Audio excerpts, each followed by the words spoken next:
Bueno, vamos a continuar con la clase que dimos antes de que se cortaran por toda esta historia del coronavirus. Vamos a olvidarnos del coronavirus, que estamos en clase de filosofía. El otro día explicamos la teoría de la evolución de las especies, la teoría de Darwin, y cómo Darwin llega a formular esa teoría y en qué consiste la teoría. Pero la teoría de la evolución de las especies no explicaba por qué algunas variaciones se heredaban y otras no. Por ejemplo, no explicaba por qué no se hereda la musculatura de una persona que ha trabajado esa musculatura en el gimnasio, por qué su hijo no sale musculoso, y tampoco explicaba por qué esa misma persona que ha ido al gimnasio es morena y su hijo sí que heredan el color de su pelo. ¿Cómo es posible que el color de su pelo se herede y la musculatura no?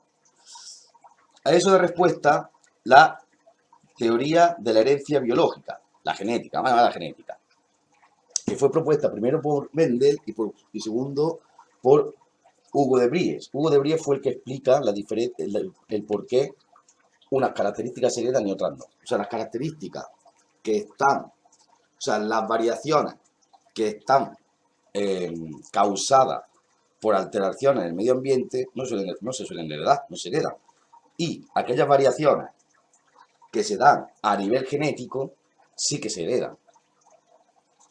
Desde esta perspectiva, teniendo esto en cuenta, hoy lo que tenemos es la teoría sintética de la evolución, que sintetiza la teoría de la evolución con la teoría de la herencia biológica.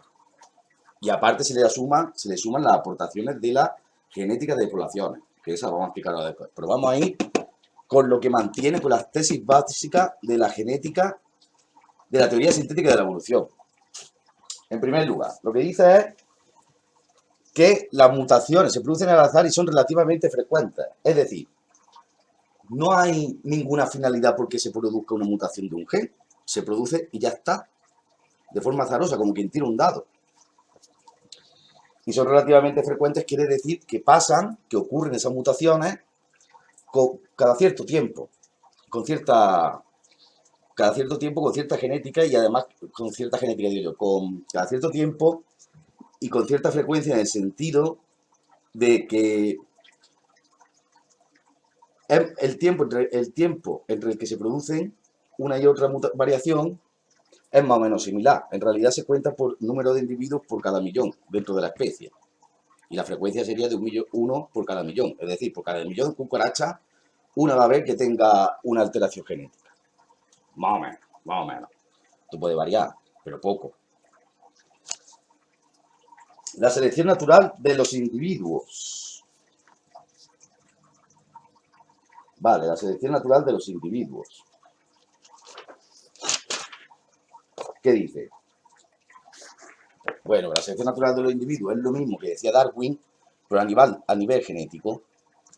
Hay genes que son desfavorables y por tanto, como esos genes son desfavorables, el individuo que los tiene probablemente no llegue a la edad reproductiva y no se reproduzca.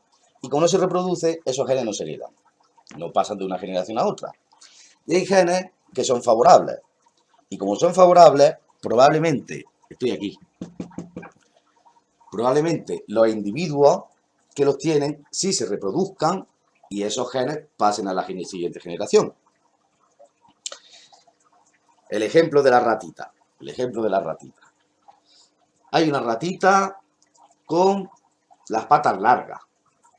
Y hay otra ratita con las patas... Una ratita con las patas largas. En un ambiente en el que hay mucha nieve, porque nieva mucho y hace mucho frío, y hay capas altas de nieve. Pues probablemente las ratitas con las patas más largas pues tiendan a sobrevivir y las ratitas con las patas más cortas no. ¿De dónde le viene a la ratita traer las patas más largas? Porque tiene un gen asociado a las patitas largas. Por tanto, ese gen va a pasar de generación a otra, mientras que el gen que está asociado a las patitas cortas desaparecerá. Eso es selección natural, selecciona quién continúa y quién se va.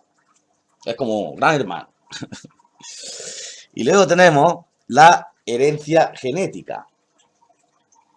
Es decir, producto de lo anterior, que se selecciona qué gen, qué mutación continúa y cuál no, pues la que continúa se heredará a las generaciones futuras y la que no, no.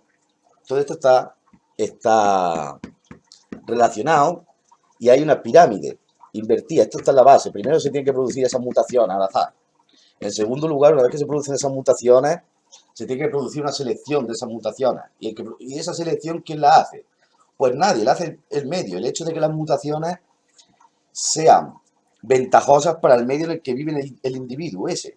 Si son ventajosas, el individuo se conseguirá reproducir y esa mutación será heredada. Si no son ventajosas, el individuo no se consigue reproducir y se pierde. No hay herencia genética de esa mutación porque los genes que hacían que, por ejemplo, las ratitas no tuviesen las patas cortas, se perdieron con los individuos que los portaban. Así de simple. Y luego tenemos... Bueno, y esto se complementa con las aportaciones de la genética de poblaciones. ¿Qué es la genética de poblaciones? Pues una rama de la biología evolutiva que explica las variaciones y la distribución genética que se producen dentro de una población aislada. Ahora poco a poco vamos a ver cómo se materializa eso. Estas son las 4 aportaciones de la genética de poblaciones. La primera, la tasa de mutación de un gen. ¿Qué nos dice eso? Pues para un gen determinado, por ejemplo, el gen de color de los ojos, vamos a llamarlo XNI, pues el gen XNI muta con cierta frecuencia dentro de una población. Y esto lo que nos dice es cuál es la tasa de la mutación de ese gen en esta población. ¿Con qué frecuencia muta el color de los ojos en la población de los bainenses? Por ejemplo. ¿O con qué frecuencia muta el gen del color de los ojos en la población de perros callejeros de Baena? Pues ¿con qué frecuencia muta ese gen? La deriva genética. Vamos, aquí hay que explicar qué es un alelo. ¿Qué es un alelo? Pues en primer lugar, voy a utilizar esta parte de la pizarra para hacer un dibujito. Pues tenemos que cuando se produce la generación de un nuevo organismo, es decir, cuando un espermatozoide fecunda un óvulo, aquí entrando el espermatozoide, cuando el espermatozoide fecunda el óvulo, este aporta parte de la información genética al nuevo organismo que se va a formar y este aporta la otra parte. Y forman aquí, cromosomas. Si por ejemplo tenemos aquí el gen del padre del color de ojos, y aquí el de la madre, pues los alelos son estos dos de aquí. Esto. Y esto es lo que se combina. Entonces la deriva genética lo que nos explica es cómo se combina esto, cómo se transmiten estos dos alelos dentro de una población y que esto se produce por azar. O sea, lo que vaya a salir de aquí, pues no está determinado, sino que se va a determinar en la misma combinación. Y esa combinación va a ser azarosa, nadie sabe cómo va a ser eso. Y no está dirigida a un fin. Luego, las migraciones son producto de individuos que van de una población a otra, de la misma especie. Individuos de la misma especie que se mueven entre diferentes poblaciones. ¿Qué pasa con esos individuos de nueva especie? Pues, por un lado, alteran la frecuencia de las mutaciones de un gen dentro de la población.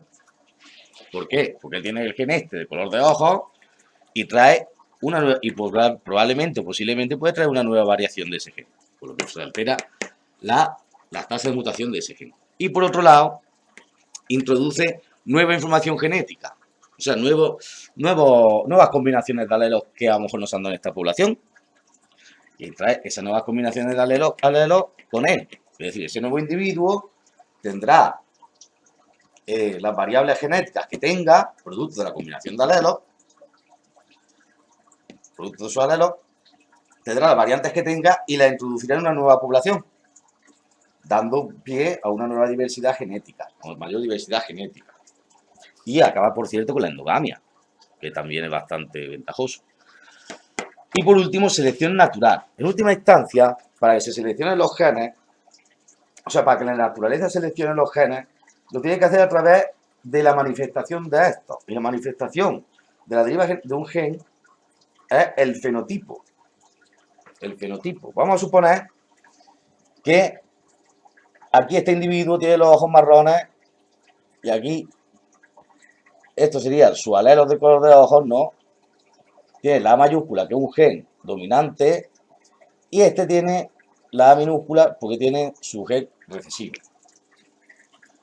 ¿Qué es dominante? Quiere decir que con que haya uno de estos, en la combinación, por ejemplo, la combinación de este con este sale a A. Pues con que haya uno de estos, la combinación ya se va a manifestar en el individuo. Es decir, si por ejemplo, una población de ratitas, hay una ratita con las patas largas y el gen de la ratita con las patas largas dominante, y la ratita con las patas largas tiene un gen recesivo, solo con que haya una parte, un alelo, uno de estos, dominante, ya se va a manifestar, es decir, la cría va a tener las patas largas, aunque tenga información genética de las patitas cortas. Entonces, el fenotipo es eso, la manifestación, las patitas largas que tiene la rata. Si esta rata de las patitas largas, vive, por ejemplo, en un hábitat en el que hace mucho frío y nieva mucho, y por tanto en invierno hay una cantidad de nieve muy grande en el suelo, y las patitas largas le producen moverse mejor a la ratita, pues esa ratita va a sobrevivir más, va a sobrevivir lo suficiente, probablemente, para transmitir sus genes. ¿Y qué es transmitir sus genes? Reproducirse. Mientras que la ratita de las patas cortas, la pobretica esa, cuando está allí en la nieve, pues le va a costar mucho moverse entre la nieve, porque tiene las patitas muy cortas, se hunde. Y además, a causa de eso, pues tiene más probabilidad de morirse de frío en cuanto salga del nido. La primera vez salen del nido la ratita y sus hermanas de las patas largas consiguen moverse por ahí con facilidad. Y esta no, la de las patitas cortas no. Y las patitas cortas al final pues perecerá antes de reproducirse y por tanto sus genes no se transmitirán a la siguiente generación. Por tanto, en una población al final, a la larga, prevalecen unos genes sobre otros y eso es debido a la selección natural de fenotipos, de las patas largas. Entonces, al final, ¿qué es lo que se selecciona? Pues por un lado, se selecciona el fenotipo, lo que es la característica ventajosa para el medio. Y por otro lado, lo que se selecciona, una vez seleccionado el fenotipo, es el gen que hace que se tenga ese fenotipo. El gen que hace que se tenga ese fenotipo, la combinación alélica, en concreto. Y esa es la que va a ir incluida en esa selección natural que se explicaba en la que incluía la genética, la teoría de la herencia biológica a la teoría de la evolución, formando la teoría sintética de la evolución. Aquí es más en detalle. ¿Cómo se selecciona el gen? Pues a través del fenotipo. Es el fenotipo lo que se selecciona, y una vez selecciona el fenotipo, el gen causado que causa ese fenotipo por esta combinación genética, ¿no? Pues aquí, si este es ventajoso, las ratas con esto van a sobrevivir. Como no sobreviven ratas de las patitas cortas, pues a la larga este gen o disminuye su frecuencia o desaparece. Eso lo estudia la tasa de mutación de un gen y la deriva genética. Es lo que nos lo dice. Y con esto ya queda terminada hasta estas dos páginas, la 114 y la 115, que además de este vídeo vamos a poner otro explicando cada uno de los conceptos con más detalle. Y entonces esta parte de la unidad se explica con este vídeo y con aquellos, que nos sirven aquellos para entender mejor lo que se ha explicado aquí. Ya está, y esto es todo.